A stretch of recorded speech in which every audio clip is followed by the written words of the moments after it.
From ancient times to the present day, mankind has asked a very important question.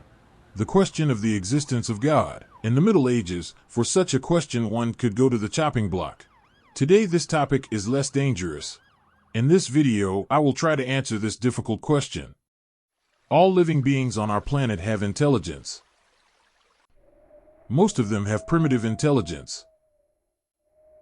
Others, for example, primates, are more advanced than others, and a human being has perfect intelligence. Thus, we can build a hierarchy of creatures that exists according to their level of development. If we divide this hierarchy into its component parts, then we will see that each creature does not perceive as superior to its own. The understanding of the world for each creature in the hierarchy is limited to its level.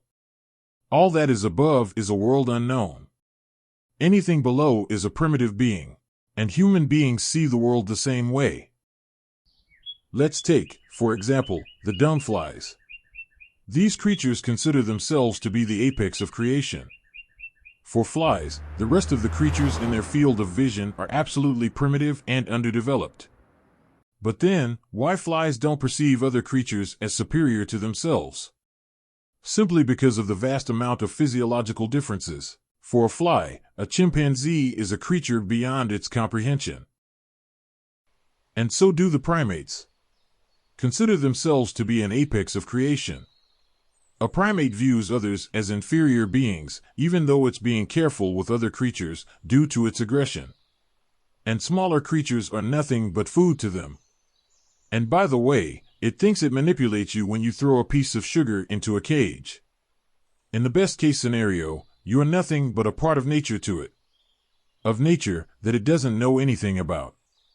And considering that, it still thinks it manipulates you to get the food.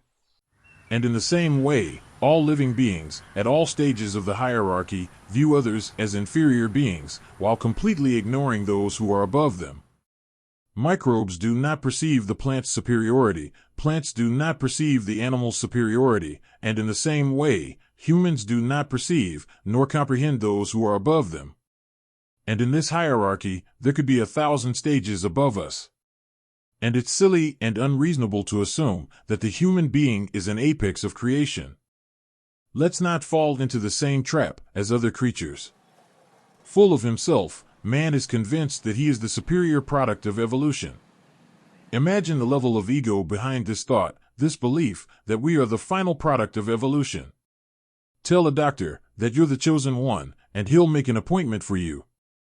Although, claiming to be a perfect product of evolution is a norm. On a universal scale, we did not travel any further than the moon. So far, we managed to explore only 5% of the ocean, not to mention the universe. Just like a bee, flying around the beehive and back, thinking it knows enough. We cannot comprehend a mind that is superior to ours. Cannot be seen or touched, but it does interact with nature and with human beings. How many senses does a human being need to understand that he's interacting with a superior being? 1,000? 10,000? We have only 5. And is really enough to claim there is no God?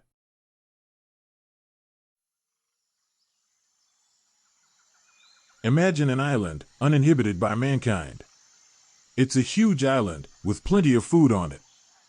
And on this island, there's a primate tribe with their hierarchy, with their own way of life, with an alpha primate, and they think that there is nothing beyond the sea's horizon. And if there are some islands beyond their horizon, they surely are unreachable and inhibited. And for each of these primates, a life beyond their island is an absurd idea. But we know that it is far from the truth. That there is plenty of intelligent life beyond their island. But somehow, for us, assuming there's a superior being or an intelligent life in our galaxy can get you to a crazy house. Thank you for attention. Please, subscribe to the channel so you don't miss new videos.